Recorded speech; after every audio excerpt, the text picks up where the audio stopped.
లక్ష్మీదేవి అంటే ఐశ్వర్యాన్ని హ్యాండిల్ చేయడం ఒక పెద్ద కళ, ఒక సైన్స్ కూడా. ఎందుకంటే ఈ రెండింటిని బ్యాలెన్స్ చేసుకుంటూ మనకి కావాల్సిన అవసరాల కోసం డబ్బుల్ని సేకరిస్తూ కొంత డబ్బు దాచుకుంటూ ఫ్యూచర్కి ప్లాన్ చేసుకుంటూ ఉండడం ఒక చాలా పెద్ద టాస్క్ అని చెప్పాలి. ఇవాళ we have a very big expert మనతో పాటు. Ram Prasad garu is a personal finance consultant అని చెప్పాలి, ఇన్వెస్ట్మెంట్ ప్లానర్ అని చెప్పాలి. వారి అపారమైన అనుభవాల్లో ఎక్కడెక్కడ ఇన్వెస్ట్ చేయాలి, ఎంత డబ్బులు దాచుకోవాలి, ఎంత ఖర్చు పెట్టచ్చు, మౌలిక విషయాలు తెలుసుకుందాం. రామ్ ప్రసాద్ గారు, థ్యాంక్ యూ సో మచ్ అండి. నమస్కారం. నమస్కారం మేడం. యా, సో బేసికలీ డబ్బుల్ని హ్యాండిల్ చేయడం ఒక ఆర్ట్, నిజమేనా అది? Yes ma'am. యా, అందరికీ వచ్చే క్వశ్చన్. చిన్నప్పుడు అయితే మా తాతగారి టైంలో అయితే పొదుపు చేయి, దాచుకో ఎక్కువ అని స్ట్రెస్ చేసేవారు. ఇప్పుడు it is a day of spending. So ఈ రెండింటిని అసలు ఎలా బ్యాలెన్స్ చేసుకోవాలి మనీని? మన భవిష్యత్తుని నిర్ణయించేది మనం సంపాదిస్తున్న మనీ కాదు, మనం పెడుతున్న పెట్టుబడులు. మీకు ఎంత వచ్చిందని కాదు, దాన్ని ఎలా ఇన్వెస్ట్ చేశారనేది మన ఫ్యూచర్, మన కిడ్స్ ఫ్యూచర్ని డిసైడ్ చేస్తుంది. అవును. సో ఒక ఇండివిజువల్ వ్యక్తి యొక్క లైఫ్లో ద మోస్ట్ ఇంపార్టెంట్ థింగ్ ఏంటంటే it has to B investment and protecting his family. మళ్ళీ పాయింట్ వైజ్ చెప్పండి. రిస్క్ కవర్ ఉండాలి, అవసరాలకి డబ్బులు ఉండాలి, మూడోది ఫ్యూచర్ నీడ్స్ని ఐడెంటిఫై చేయాలి, నాలుగోది బహుశా లగ్జరీస్కి ఇతరత్ర ఇప్పుడు ఇంటెలిజెన్సెస్కి కూడా కొంత బఫర్ ఉండాలి. ఒక వ్యక్తి లైఫ్లో ఎంత సంపాదించాడు ఎంత ఇంపార్టెంటో, దాంట్లో ఆయన ఎంత అనుభవించారు అనేది కూడా ఇంపార్టెంట్. అవును కదా. I see lot of people after making money, creating more assets, they still live poor and die rich. అంతే. That's the biggest disease today. Disease కదా అది యాక్చువల్లీ. అదే నిజం. ఎంత ఎక్స్పెన్సెస్ తగ్గించండి అనేది తప్పు. ఖర్చు పెట్టుకోండి, భవిష్యత్తు కూడా దాచుకోండి. అవును. ఖర్చు పెట్టడం మానేసి భవిష్యత్తు గురించి దాస్తే భవిష్యత్తులో ఇద్దరు ఉండకపోవచ్చు. కరెక్ట్. అంతే కదా. You need to have a decent life style, quality life style, travel, clothing, food, vacations, everything is needed in life. It's not just saving money. Ram Prasad గారు, చాలా మందికి డౌట్లు ఉంటాయి. అంటే how to make this wise decisions అని చెప్పి. So కొన్ని నేను అందరి తరఫున కొన్ని క్వశ్చన్స్ అడగబోతున్నాను మిమ్మల్ని.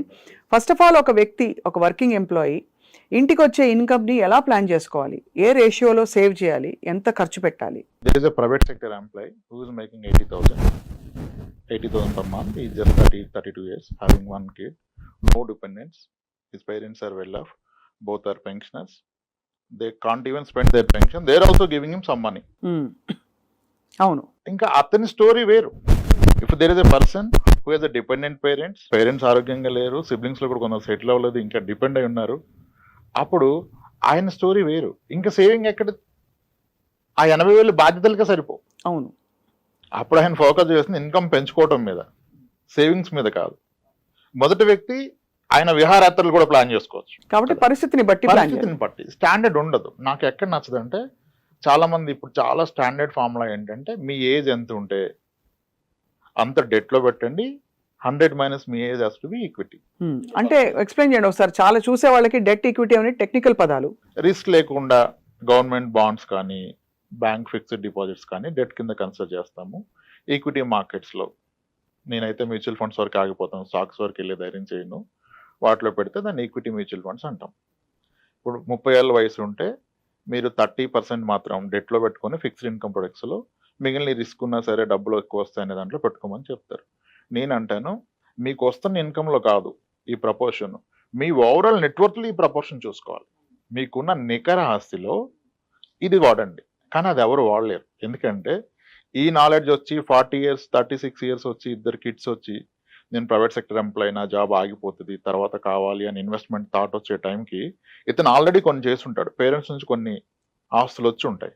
ఇప్పుడు అవన్నీ కలిపి 4 కోట్లు ఉందనుకోండి. Let say someone is lucky enough, వాళ్ళ పేరెంట్స్ ఇచ్చారు, ఊర్లో ఒక పొలం ఇచ్చారు, ఇక్కడ 2 స్థలాలు కొన్నాడు, ఒక అపార్ట్మెంట్ కొన్నాడు, 4 కోట్లు ఉంది. ఇప్పుడు ఇతని జీతం 1 lakh ఉంది, ఇతని ఏజ్ 40. ఇప్పుడు ఇతను ఆ రూల్ ప్రకారం 40% డెట్లో పెట్టి 60% ఈక్విటీలో పెడితే, అతను అసలు పెడుతున్న అమౌంట్ లో కదా, మళ్ళీ ఇది అతను మొత్తం జీవితంలో కాదు కదా. అవును. అప్పుడు అసలు ఎన్నాళ్ళు పోతే ఏం సాధిస్తాడు ఈక్విటీలో? అవును. ఇప్పుడు పెడుతున్న 20,000లో మళ్ళీ 40% డెట్లో పెట్టి 12,000 ఈక్విటీలో పెడితే 10 ఏళ్ల పాటు పెట్టినా ఆయన పెట్టింది ఎంత, వచ్చేది ఎంత, ఆ రోజుకి మన అసెట్స్ మళ్ళీ పెరుగుతాయి. అప్పుడు ఓవరాల్ ఆయనకున్న ఆస్తుల్లో చూస్తే మళ్ళీ ఈక్విటీ కాంపోనెంట్ 5% కూడా ఉండదు. కరెక్ట్. సో ఇది మీరు పెడుతున్న అమౌంట్లో కాదు, మీకున్న నికర ఆస్తికి ఈ రూల్ అప్లై చేస్తే మేబీ మీరు సేఫర్ సైడ్ ఉంటారు. నికర ఆస్తి నెట్వర్త్ ని ఒక వ్యక్తికి ఎలా క్యాల్కులేట్ చేయాలి? ఆస్తులు మైనస్ అప్పులు, అంతే. కానీ అది చూసుకొని మురిసిపోతారు. దాంట్లో లిక్విడ్ అసెట్ ఎంత ఉందో చూసుకోవాలి. ఆస్తుల్లో లిక్విడ్ అసెట్ కూడా ఉంటుంది కదా, అంటే అదే ఆస్తి fixed deposit లు- లిక్విడ్ అసెట్ అనుకోవడం తప్పు. అంతే. మీ గోల్డ్ ఈజ్ లిక్విడ్, మీ బ్యాంక్ ఎఫ్డి ఈజ్ లిక్విడ్, మీ మ్యూచువల్ ఫండ్స్ ఆర్ లిక్విడ్, మీ స్టాక్ ఈజ్ లిక్విడ్. మీకున్న స్థలాలు పొలాలు లిక్విడ్ కాదు, ఇల్లిక్విడ్. ఇప్పుడు ఒకసారి మీరు అన్నట్టు వాళ్ళ పరిస్థితిని బట్టి వాళ్ళు ఎంత ఇన్వెస్ట్ చేయాలి, ఎంత సేవ్ చేయాలి అని అంటున్నారు కదా. ఆ, ఉదాహరణకి కొండ గుర్తులు కొన్ని ఉంటాయి. నా జీతంలో ఎంత భాగం నేను ఈఎంఐలు పెట్టుకోవచ్చు, ఎంత భాగం నా జీతంలో నేను హౌస్ రెంట్ కట్టచ్చు, ఒకవేళ ఈఎంఐ లేదు బట్ హౌస్ రెంట్ ఉంది. What is the reasonable percentage అంటే ఏం చెప్తారు సార్? అదే మేడం, ఫస్ట్ నేను స్టార్ట్ చేసిన కన్వర్జేషన్. ఇప్పుడు 8 కోట్లు ఆస్తున్న వ్యక్తి అతని జీతంలో 50% రెంట్ కడితే కూడా తప్పలేదు. ఎందుకంటే ఆయన ఫ్యామిలీ ఏమి ఈయన జీతం మీద డిపెండెంట్ లేదు. ఆయనకున్న అసెట్స్ విల్ టేక్ కేర్ కదా, అవి చూసుకుంటాయి కదా, అప్పుడు ఎంతకైనా వెళ్ళిపోవచ్చు. నీకు ఏ ఆస్తి లేనప్పుడు ఇదే ఆధారమైనప్పుడు ఎంత తక్కువ పెడితే అంత మంచిది. ఓహో. ఆ తక్కువలో మళ్ళీ సరైనది ఏది సరికాందేది చూసుకోవాలి. ఇప్పుడు పిల్లల ఎడ్యుకేషన్ అనేది the biggest best investment in life. అదే ఇప్పుడు అక్కడ కాంప్రమైజ్ అయిపోయి అక్కడ నేను లక్షలు పోయిను, 1000 పోయిను అంటే భవిష్యత్తు ఎలా?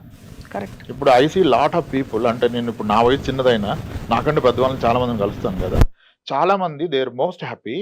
వాళ్ళ పిల్లల మొదటి జీతం వీళ్ళ చివరి జీతానికన్నా ఎక్కువ, లేదా ప్రజెంట్ జీతానికన్నా ఎక్కువ. అవును. అది అలా పాసిబుల్, అలా సాధించగలిగిన చాలా మంది ఆస్తులు ఏం కూడబెట్టలే, అవును. పిల్లల్ని ఆస్తులుగా ఫీల్ అయ్యారు. వాళ్ళతో ఎక్కువ టైం స్పెండ్ చేశారు. మనీ ఒక్కటే కాదు, టైం కూడా స్పెండ్ చేయాలి కదా. వాళ్ళు ఆ టైం స్పెండ్ చేశారు, వీళ్ళ కష్టాలు చెప్పారు, వీళ్ళ ఆస్పిరేషన్ వాళ్ళకి చెప్పారు. అమ్మ నువ్వు డాక్టర్ అయితే ఇంకా మన కుటుంబంలో తరహాల్లో నువ్వు ఫస్ట్ డాక్టర్ అవుతావురా, అందరూ నా గురించి చెప్తాను, నేను గర్వంగా తిరుగుతాను. ఒక తను చెప్తే కూతురు అవుతుంది.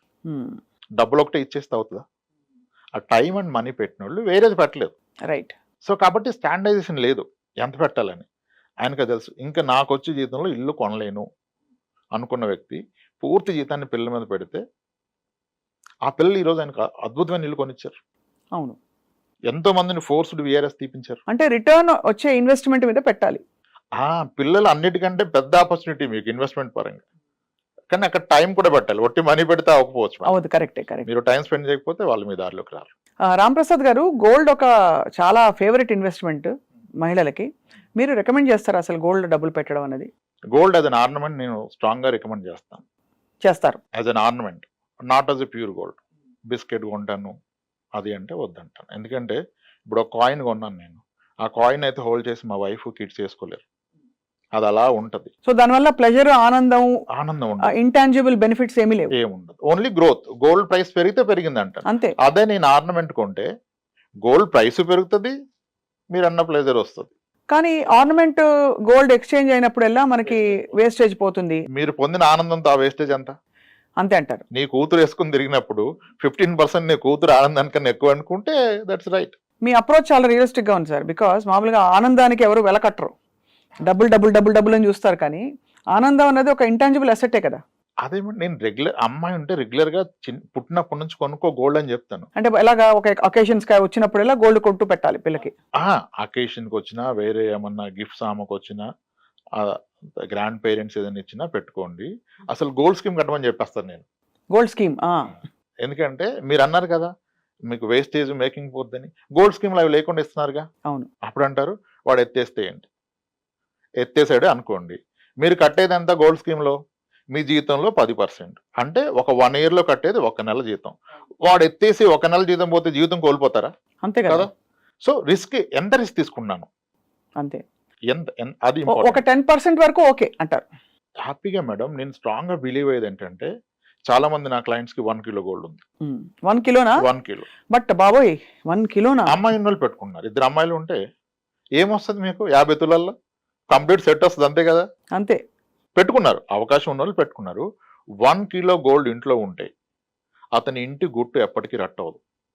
ఏ అవసరానికైనా 10-20 లక్షలు. మీ 1 kilo గోల్డ్ మీద 40 లక్షలు లోన్ వచ్చేది, అట్లీస్ట్ 30 లక్షలు 20 లక్షలు లోన్ వస్తుంది కదా. అవును. మీరు ఇంట్లో పెట్టుకుంటే అంత గోల్డ్ని బ్యాంక్ లాకర్లో పెడతారు. మీకు అవసరమైన బాధ్యత ఆ లాకర్ నుంచి ఆ లాకర్లోకి మారుస్తాడు. You will get a loan at ఎంత లో rate of interest. Agriculture loans అయితేనేమో ఆ ఫార్మింగ్ ఉంటే వాళ్ళకి దాన్ని బేస్ చేసుకుని 7% ఇస్తారు, మనకి 8% ఇస్తారు. అంత తక్కువకి ఇంకెక్కడ అప్పు పుట్టదు. అండ్ మీరు ఎవరికి చెప్పట్లే మీరు అవసరంలో ఉన్నారు, మీకు డబ్బు అవసరం అని. అవును. ఇప్పుడు చాలా మంది ఒకప్పుడు ట్రెడిషన్ ఏంటంటే చిట్స్ కట్టడం ఒక్కటే తెలుసు గవర్నమెంట్ ఎంప్లాయీస్. ఆ మెచ్యూరిటీని కాలేజ్ ఫీజు కడతారు. ఒకసారి ఆ చిట్ లేట్ అవుతుంది, 2 months లేట్ అవుతుంది, అతను వేరే వాళ్ళు ఉన్నారు చిట్టిలో పాటలో రాలేదంటాడు. అప్పుడు బంగారం ఉంటే ఈ ఒక్క నెలకి బంగారం పడి తెచ్చుకుంటాడు, చిట్ వచ్చాక తిరిపించుకుంటాడు. ఎందుకంటే గోల్డ్ లోన్కి మీకు ప్రీ క్లోజింగ్ ఛార్జ్ ఉండదు, పెనాల్టీ ఉండదు, అవును, డైలీ ఇంట్రెస్ట్ పడుతుంది. 15 రోజుల తర్వాత తీసుకుంటే 15 రోజులకే పే చేస్తారు. ఎంత ఆనందాన్ని ఇస్తుంది అంటే, ప్రశాంతమైన నిద్రపోవాలంటే కేజీ గోల్డ్ ఉండాలంట. 1 కిలో గోల్డ్ ఒక గొప్ప టార్గెట్ చాలా మందికి. అవుతుంది, స్లోలీ చేసుకుంటే వెళ్తే అయిపోతుంది. అవును, మంత్లీ 3 months నాకు 1 గ్రామ్ కొనండి, డబ్బు ఉన్నప్పుడు కాస్త ఎక్కువ కొనుక్కొని అయిపోతుంది. Very possible. దట్స్ వెరీ చాలా హాయిగా చేర్చుకుంటూ పోవచ్చు అలా. నిజమైన real estate gold, real estate is fake. అంతేనా? ఇది చాలా పెద్ద రెవల్యూషన్. 30 లక్షల స్థలం ఉంది, మీ అవసరానికి డబ్బులు వస్తాయా? అమ్ముడు పోద్దా? ఎవరు కొంటారు? ఎంతమందికి చెప్తారు? ఎక్కడి నుంచో నమ్ముతారు మీరు? మీ బంగారం ఎవరికైనా చెప్పాలా? అదే కదా, ఫంక్షన్ ఉంటే తెచ్చుకోవచ్చు, లేదంటే పెట్టుకోవచ్చు. చాలా మంది అసలు ఇవాళ రేపు గోల్డ్ని లోన్లోనే పెడుతున్నారు. ఎందుకంటే సార్ నాకు 7-8% లోన్ వచ్చేస్తుంది, స్మాల్ ఫైనాన్స్ బ్యాంక్ 9.25 ఇస్తుంది, నేను లాకర్లో పెడితే వాడు లాకర్ ఛార్జ్ చేస్తున్నాడు, లాకర్ ఇవ్వమంటే పాలసీ కట్టమన్నాడు, ఎందుకు అదేదో నేను లోన్లో పెట్టేస్తాను, ఆ డబ్బులు ఎక్కడ ఇన్వెస్ట్ చేస్తే ఎక్కువ వస్తున్నాడు. అది కరెక్ట్ అని చెప్పట్లా, అలా కూడా చాలా మంది చేస్తున్నారు. నిజమే కదా, అది దాచుకోవడానికి లాకర్ తీసుకుని డబ్బులు కట్టడం బదులు ఇంకో చోట పెడితే బహుశా దానికన్నా ఒక 1% ఎక్కువ వస్తుంది కదా నాకు. అది ఆర్నమెంట్తోనే అవుతుంది, ప్యూర్ గోల్డ్ ఇదంతా చేసుకోరు, ప్లెడ్జింగ్ కూడా కష్టం. అవును. సో కాబట్టి ఆర్నమెంట్కి ఎప్పుడు ఎగ్నెస్ట్ కాదు. ఆ వేస్టేజ్ అండ్ మేకింగ్ ఛార్జ్ అనేది ఒకటి ఉంది కదా, మీరు ఒక స్కీమ్ ద్వారా కొంటే అది లేకుండా ఇస్తున్నాడు, అప్పుడు అది లేనట్టే కదా. ఇంచుమించు అంతే కదా. స్కీమ్ ద్వారా కొన్నప్పుడు మీ ఇంట్లో మీ వైఫ్ చాలా హ్యాపీగా ఉంటుంది, she will wait for 11 months. అదే కదా, అలా కూడా మీ పిల్లలు బర్త్డే కొనుక్కోండి, 11 months ముందు స్టార్ట్ చేసి హ్యాపీ కదా. చాలా గొప్ప ఆలోచన ఇది. సార్ అలాగే లిక్విడ్ బ్యాంక్ అకౌంట్లో లిక్విడ్ ఎంత ఉంచుకోవాలి? ఇప్పుడు ఇవాళ రేపు ఐటీ ఎంప్లాయీస్ కపుల్స్ ఉంటారు, వీళ్ళకి 1.5 లక్ష, వాళ్ళకు 1 లక్ష, 3 లక్షలు వచ్చాయనుకోండి సార్. ఖర్చులకి సరే 1 లక్ష పోయినా కూడా వీళ్ళ బ్యాంక్లో వాళ్ళ బ్యాంక్లో అక్యుములేట్ అయ్యి 8-10 లక్షలు వీళ్ళకి, 8-10 లక్షలు వాళ్ళకి లిక్విడ్ ఉందనుకోండి. Is that advisable? లిక్విడ్గా పెట్టడం వల్ల వాళ్ళు కోల్పోతున్నారంటారా ఏమన్నా? అది వాళ్ళ నాలెడ్జ్ మీద డిపెండ్ అయి ఉంటుంది, వాళ్ళు చూసే విధానం మీద డిపెండ్ ఉంటుంది. కొంతమందికి 6 లక్షలు అకౌంట్ లేకపోతే నిద్ర పడుతుంది. నా క్లయింట్ ఒక ఉన్నారు మీ పేరుతోనే, బెంగళూరులో ఉంటారు. అవి నాకు ఫస్ట్ చెప్పిన మీరు ఏమన్నా చెప్పండి రామప్రసాద్ గారు, నా అకౌంట్లో 6 lakhs లేకపోతే నాకు నిద్ర పట్టదని చెప్పింది ఆవిడ. ఇంకా అవునప్పుడు నేను డిస్టర్బ్ చేయను, దట్ ఈజ్ రైట్ అని చెప్తాం. కానీ లిక్విడ్ ఎమర్జెన్సీ ఫండ్ అంటారు కదా, ఎమర్జెన్సీ ఫండ్ అసలు ఎందుకు అవసరం అనేది నా క్వశ్చన్. మెడికల్ ఇన్సూరెన్స్ ఉంటుంది అందరికీ, అది ఉండాలి. అది లేకుండా ఎమర్జెన్సీ ఫండ్ పెడితే తప్పు, అది ఉన్నప్పుడు ఎమర్జెన్సీ ఫండ్ అవసరం లేదు. అవును. ఇంకేముంటది ఎమర్జెన్సీ అంటే గబుక్కుమని ట్రావెల్, ఒక ఫారిన్ ట్రావెల్ వచ్చింది, ఏదో ఎవరికో బాలేదో లేకపోతే వెళ్ళి చూడాలో, సడన్ గా ఒక పెళ్లి వస్తుంది, అప్పుడు లిక్విడేట్ చేసుకునే విధంగా ఉండాలి ఏదైనా. అయితే దానికి చాలా మార్గాలు ఉన్నాయి. ఎమర్జెన్సీ ఫండ్ బ్యాంక్ అకౌంట్లో, సేవింగ్స్ అకౌంట్లో నుండి 3.25 ఇంట్రెస్ట్ జనరేట్ చేయాలా? ఇప్పుడు మ్యూచువల్ ఫండ్లో ఒక 40 లక్షలు ఉందనుకో, నెలకి 10,000 ఎస్ఐపి పెడితే ఒక 5 yearsలో అయిపోద్ది కదా. అవును. దానికి తోడు లంసం యాడ్ చేస్తే ఒక 10 lakhs 15 lakhs ఉంది మ్యూచువల్ ఫండ్లో. ఇప్పుడు వెసులుబాటు ఏంటంటే ఈక్విటీ మ్యూచువల్ ఫండ్ మీద కానీ, స్టాక్స్ మీద కానీ, ఈక్విటీ మ్యూచువల్ ఫండే పట్టుకోండి, స్టాక్స్ నేను రికమెండ్ చేయను. ఇన్స్టాంట్గా 15 minutesలో మీకు దాని మీద 50% లోన్ వస్తుంది. ఇంకా లిక్విడ్ ఎందుకు మీకు? అంతే. 15 minutesలో మీరు ఎయిర్పోర్ట్కి వెళ్ళే లోపల లోన్ క్రియేట్ అవుతుంది, మీరు క్యాబ్ బుక్ చేసుకుని క్యాబ్ ఎక్కే లోపల లోన్ వస్తున్నప్పుడు లిక్విడ్ ఎందుకు పెడతారు 3%లో? ఇన్స్టెడ్ ఏం చేయాలి, దాన్ని మ్యూచువల్ ఫండ్స్లో పెట్టాలి. మ్యూచువల్ ఫండ్స్లో పెట్టాలి ఎప్పుడు లాంగ్ టర్మ్ గోల్ గురించి. ఆ మ్యూచువల్ ఫండ్లో ఒక 15 lakhs ఉన్నప్పుడు మీకు 6 lakhs ఫింగర్ క్లిక్ అవే, ఒక బటన్ నొక్కితే వస్తున్నప్పుడు ఇంకా అప్పుడు అవసరం లేదు. కానీ డే 1 నేను మ్యూచువల్ ఫండ్ 10,000 స్టార్ట్ చేశాను కాబట్టి ఏం ఉంచానంటే తప్పు. కరెక్ట్. అందుకే కేస్ టు కేస్. ఇప్పుడు అన్నకు బంగారం 1 kilo ఉంటే ఇంక ఇవన్నీ అవసరం లేదు స్టోరీ. అవును, అంతే కదా. అదే ఇంకా సేఫెస్ట్ గా అనిపిస్తుంది. సేఫెస్ట్ అదే యాక్చువల్ గా అందరికి తెలిసింది. ఇప్పుడు కొత్తది పరిచయం చేయాలంటే కష్టం. ఈ ఎపిసోడ్ భర్తలందరూ చూడాలని చెప్పి మేము కోరుకుంటామండి, భార్యల పేరిట గోల్డ్ కొంటారని. కానీ రాంప్రసాద్ గారు, పిల్లలు పెద్దవాళ్ళు అయ్యి ఉద్యోగాల్లో స్థిరపడిన తర్వాత డిపెండెంట్స్ ఎవరు లేని పక్షంలో వ్యక్తులకి, ఇండివిజువల్స్ కి రిస్క్ కవర్ అవసరం అంటారా? అవసరం లేదు అసలు. బికాస్ ఆల్రెడీ పెద్దవాళ్ళు అయిపోయారు, రిస్క్ ఎవరికి? వెనకాల ఉండే ఫ్యామిలీ మెంబర్స్కి బాధ్యతలు తీయడానికి పోతే 20 లక్షలు వస్తాయి చేతిలో, 25 లక్షలు, వాట్ ఎవర్. వాళ్ళు పెద్దవాళ్ళే స్థిరపడిపోయారు అనుకోండి, వీళ్ళకి రిస్క్ కవర్ లైఫ్ ఇన్సూరెన్స్ లో అవసరం. రిస్క్ ఉండటమే పెద్ద రిస్క్. అప్పుడు మీ వల్ల ఆదాయం లేదు, మీరు ఉంటే ఖర్చు, మీరు పోతే డబ్బు. అప్పుడు ఏ ఆలోచన రావచ్చు అవతల? అంతే కదా.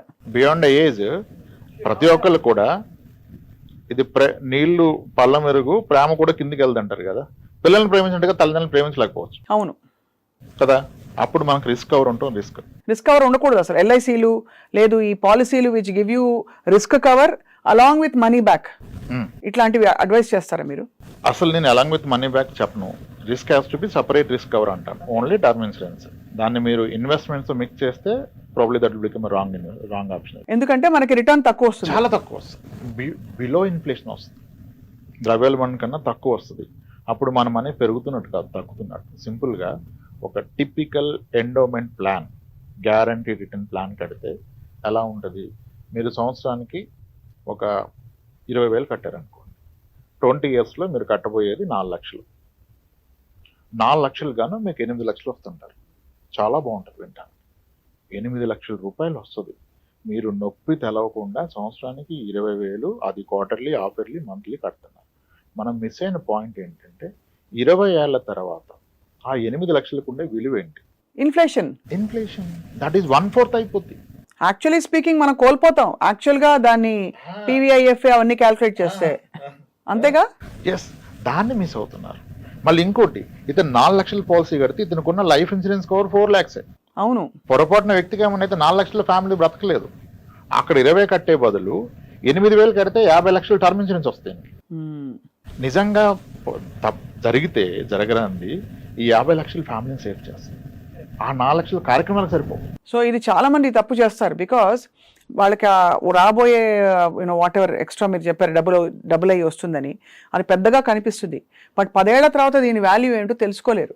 యావరేజ్ సాలరీ ఎంత ఉండొచ్చు అనుకుంటున్నారు మీరు ఒక government employee 30 years back? 30 years back మా ఇంట్లోనే మా పేరెంట్సే ఉన్నారండి.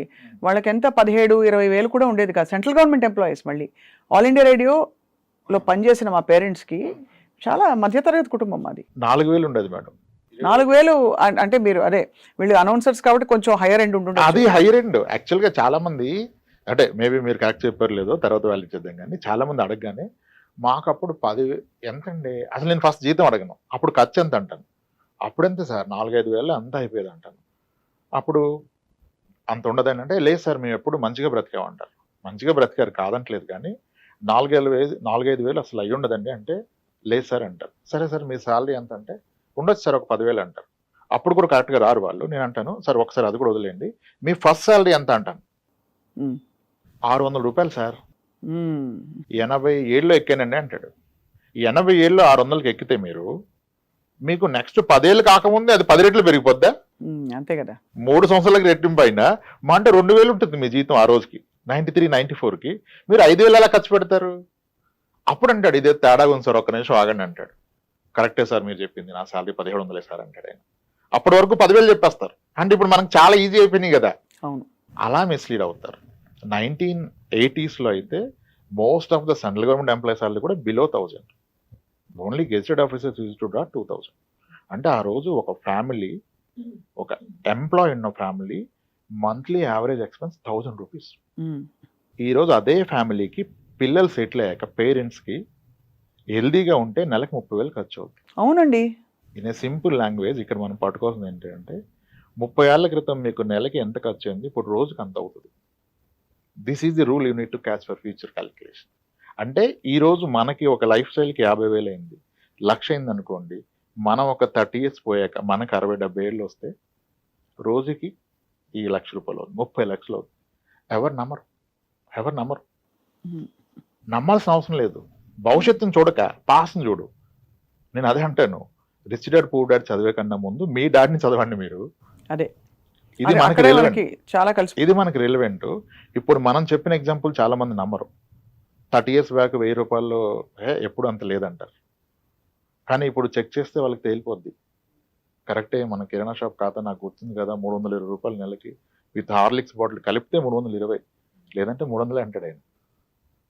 250 అంటాడు. అయిపోయింది కదా అక్కడ. 1,000 రూపాయలు లావిష్ లైఫ్ ఆ రోజు. ఈరోజు 30,000కి ఆ లైఫ్ లేదు లేదు అసలు. అది ఇన్ఫ్లేషన్. ప్రతి 30 ఏళ్ళకి మీ నెలవారీ ఖర్చు ఈ రోజు ఉన్నది 30 ఏళ్ళ తర్వాత రోజుకు అవుతుంది. వీళ్ళేమో 1,00,00,000 రూపాయలు వస్తే జీవితం సెట్ అవుతుంది అంటాడు. అవదు. 1,00,00,000 రూపాయలు వస్తే అవదు.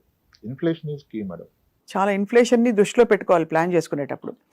ఇక చాలా కీ టాపిక్ సార్, మ్యూచువల్ ఫండ్స్లో ఇన్వెస్ట్ చేసేటప్పుడు what are the factors to be taken in mind? అంటే వాళ్ళ ఏజా, వాళ్ళ అవసరాలా, వాళ్ళ బాధ్యతలా, ఏమిటుంటాయి? 3 ఇంకేమని చెప్తే అది కూడా. అంటే మ్యూచువల్ ఫండ్లో what I see common mistakes ఏంటంటే హైయెస్ట్ రిటర్న్ సర్చ్ చేస్తారు.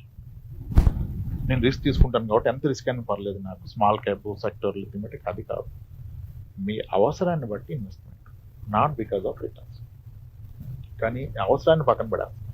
నేను ఏమంటానంటే 1 లీటర్ పాలు తెచ్చి ఇంట్లో ఇస్తే అదేం చేయాలో చెప్తే కదా ఆమె చేస్తుంది సరిగా. ఈవినింగ్ గెస్ట్లు వస్తారు, టీ పెట్టాలంటే దాన్ని అలానే ఫ్రిడ్జ్లో పెట్టాలి.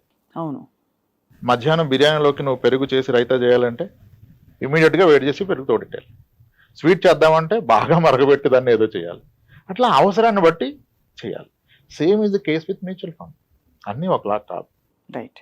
6 నెలల్లో నాకు డబ్బులు అవసరం పడొచ్చు అనే అనుమానం ఉంటే దాన్ని మ్యూచువల్ ఫండ్లో, డెట్ ఫండ్లో, దాన్ని very short duration something like liquid fund, over night ఫండ్స్లో పెట్టుకోవచ్చు. ఇంకాస్త టైం ఉంటే అల్ట్రా షార్ట్ డ్యూరేషన్ ఫండ్. లేదు నాకు 3-4 ఏళ్ళు ఉంది కానీ నా డబ్బు తగ్గితే నేను తట్టుకోలేను అయినా క్లియర్ ఎఫ్డి ఇన్వెస్టర్ అంటే అప్పుడు గిల్ట్ ఫండ్, ఓన్లీ గవర్నమెంట్ బాండ్స్లో ఇన్వెస్ట్ చేస్తారు. అవి మనకు బాగానే ఇస్తున్నాయి గత 2-3 ఇయర్స్గా. అట్లీస్ట్ ఎఫ్డీ రేట్ని ఇస్తే అవకాశం ఉంటే కాస్త ఎక్కువ ఇస్తే. గిల్ట్ ఫండ్లో పెట్టినప్పుడు ఇప్పుడు ఎఫ్డీలో పెడితే ఎవరి ఇయర్ ట్యాక్స్ కట్టాలి, ఇక్కడ కట్టాల్సిన అవసరం లేదు, రిడీమ్ చేసినప్పుడే పే చేస్తాం. అంటే అవసరాన్ని బట్టి ఫండ్. ఇప్పుడు నా కూతురు పెళ్ళికి కావాలి, నాకు మరి ఈ గిల్ట్ ఫండ్లో మరి దీనికి రేట్ ఆఫ్ రిటర్న్ ఎంత ఉంటుంది? 11 ఉంది లాస్ట్ 2 ఇయర్స్. కొన్ని ఫండ్స్ 9, ఎఫ్డీ కన్నా 1-2% ఎక్కువ ఇస్తుంది. ఎక్కువ ఉంటుంది. పైగా ట్యాక్స్ కట్టకలేదు అంటున్నారు మీరు. ఎప్పటికప్పుడు అవసరం లేదు, మీరు రిడీమ్ చేసినప్పుడు కడతారు. Long term capital gain tax. ఆ లాంగ్ టర్మ్ క్యాపిటల్ గెయిన్ అంటే మరి అన్ని సంవత్సరాలు కడతారా? సపోజ్ నేను 5 years at the rate of 11% పెట్టాను అనుకోండి. 5 years తర్వాత వచ్చిన సపోజ్ ఒక లంసమ్ ఒక 2 lakhs ఎక్స్ట్రా వచ్చింది అనుకోండి, దానికి 3 lakhs 5 lakhs అయింది అనుకోండి. జస్ట్ ఆ 2 lakhs మీద మీరు ఎంత కడతారు? 12.5% క్యాపిటల్ గెయిన్స్ ట్యాక్స్. అదే ఎఫ్డీలో ఉంటే ఎవ్రీ ఇయర్ వచ్చిన ఇంట్రెస్ట్ అయ్యే ట్యాక్స్ కట్టాలి. అది కూడా that attracts the income tax slab your in. ఒక పెన్షనర్ ఎఫ్డీలో పెడితే ఆయన పెన్షన్ వల్ల 30% ఉంటే దీని మీద మళ్ళీ 30 కట్టాలి కదా. కాబట్టి మీకు ఆ ఎఫ్డీతో పాటు జీతం కూడా ఉంటే మీ ట్యాక్స్ స్లాబ్ పెద్దదవుతుంది కదా. కాబట్టి ఇవన్నీ కన్సిడర్ చేసి తీసుకోవాలి. కాబట్టి ఇన్వెస్ట్మెంట్ ప్లానింగ్ అన్నది ఊరికే ఏదో అందరు కూడా కాదు, పారాసిటమాల్ కాదు ఇది. $650 వేసుకో ఫీవర్ వస్తే కాదు ఇది. అందరికీ కస్టమైజ్డ్ అండ్ వాళ్ళ వాళ్ళ బాధ్యతలు, గోల్స్, లైఫ్ స్టైల్ అన్నీ చూసి మీరు సలహాలు ఇస్తారు. ఆరోగ్య పరిస్థితి కూడా అంతే చూసి సలహాలు ఇస్తారు. Already severe diabetes, hyper tension ఉన్న వ్యక్తికి మీరు మళ్ళీ ఈక్విటీ ఇస్తే probably your reducing the life span. చాలా యూస్ఫుల్. ఎంత యూస్ఫుల్గా ఉందంటే ప్రాక్టికల్గా రాంప్రసాద్ గారు మీరు చెప్తున్నది. Finally I want to ask you one question. Credit card అవసరమా మనిషికి? ఉండడం మంచిదంటారా? అది కన్వీనియన్స్, మీకు క్రెడిట్ హిస్టరీకి క్రియేట్ అవుతుంది, రేపటి రోజున ₹2 తీసుకోవాలంటే ఉంటుందంటారు. క్రెడిట్ కార్డ్ అవసరం అంటే అగైన్ వాళ్ళు ఎలా వాడతారని. కత్తి అవసరం అంటే ఎన్ని విధాలుగానే వాడుకోవచ్చు కత్తిని. కరెక్టే. అవును. ఒక క్రెడిట్ కార్డు తీసుకొని దాన్ని బేస్ చేసుకొని 5 క్రెడిట్ కార్డు తీసుకొని కార్డ్స్ గేమ్ అన్నట్టుగా ఆడేవాళ్ళు చాలా మంది ఉన్నారు. That's where they last there lifes. మొత్తం ఫ్యూచర్ స్పాయిల్ అయిపోయింది. ఈ కార్డులో తీసి దానికి మినిమం బ్యాలెన్స్, ఇదంతా ట్రాప్. మీరు ఒక credit card with best limit పెట్టుకొని దాన్ని ప్రాపర్గా ఎవ్రీ మంత్ అన్ని దాని మీద కొనుక్కొని విత్ ఇన్ లిమిట్లో కడితే ఇట్స్ అబ్సల్యూట్లీ మీకు ఒక ట్రాక్ ఉంటుంది. ఇంక మీరు ఎక్సెల్ వేసుకోవాల్సిన అవసరం లేదు. దాని స్టేట్మెంట్ డౌన్ చేస్తే వచ్చేస్తుంది. దానికి తోడు వాళ్ళు ఏవేవో బెనిఫిట్స్ ఇస్తారు. ఎయిర్పోర్ట్ లాంజ్ యాక్సెస్ ఇస్తారు మీకు, అవి డిస్కౌంట్లు, ఐఫోన్కి అవి అలా వాడుకోవచ్చు. కానీ దాన్ని ఎందుకు ఎలా వాడుతున్నారు అనేది చాలా ఇంపార్టెంట్. కాబట్టి ఏదైనా మన సంకల్పంలో ఒక బ్యాలెన్స్ ఉండాలి. ఇవన్నీ మనకి ఇచ్చిన వెసులుబాట్లు, లోన్ తీసుకోగలగడం, పర్సనల్ ఫైనాన్స్కి మనకి అందుబాటులో ఉండడం, ఇవన్నీ మనకు వచ్చిన వెసులుబాట్లు. బట్ వాటిని చాలా తెలివిగా, విచక్షణతో వాడుకోవాలి. క్రెడిట్ కార్డు వాళ్ళు మనకి ఇచ్చేదే, మనం ఫెయిల్ అయితే they will make money.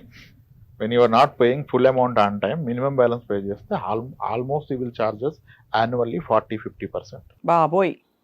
Monthly 3-5% చేస్తారు. చాలా మంది ఆ ట్రాప్లోకి వెళ్ళి మినిమం బ్యాలెన్స్లోనే ఉంటారు, అసలు తీరదు. అలా 10 members ఉన్నా దే కార్డ్ వాళ్ళు they make money. On time వాడుకొని ఆన్ టైం కట్టే వాళ్ళతో వాళ్ళకి ఏమీ రాదు. అంతే కదా. మేబీ కొన్ని టైప్స్ ఏమైనా రావచ్చు బ్యాక్ ఎండ్లో, కానీ సో దాన్ని వాడటం చాలా important. So as we wind up Ramprasad garu, of course people will contact you. మీకు డైరెక్ట్గా వాళ్ళకి ఏమైనా ఇంకా సలహాలు కావాలంటే మీరు వాళ్ళు మాట్లాడుకోండి. అయితే మీరు ఇచ్చే గోల్డెన్ ప్రిన్సిపల్ టువర్డ్స్ మనీ పట్ల మన యాటిట్యూడ్, ఒక గోల్డెన్ ప్రిన్సిపల్ చెప్పండి sir before we wind up. నేనైతే నాకు గోల్డెన్ ప్రిన్సిపల్ ఉంది, చెప్పండి, మీరు చెప్పండి. రెస్పెక్ట్ ఇట్, అంతే. That has to be respect అంటే దాన్ని వాల్యూ ఇస్తాము, రెస్పెక్ట్ ఇస్తాము, దాన్ని ఎక్కడ ఉంచాలో అక్కడే ఉంచుతాము. ఎక్కువ దాన్ని రెస్పెక్ట్ ఇచ్చే వాళ్ళని మనం మరీ దగ్గరకు లాక్కోం కదా, అదొక వనరు. It's all depends on the it's a relation with money. How better you keep it's better, better your life, your future. అంతే. దాన్ని స్పాయిల్ చేసుకుంటే you will never come out of it. చాలా యూస్ఫుల్ టిప్స్ తోటి చాలా మంది చేస్తున్న పొరపాట్ల మీద దృష్టి పెడుతూ మీరు చెప్పిన ఇన్ఫర్మేషన్ చాలా బాగా ఉపయోగపడుతుందండి రాంప్రసాద్ గారు. Thank you so much. నమస్కారం. థ్యాంక్స్.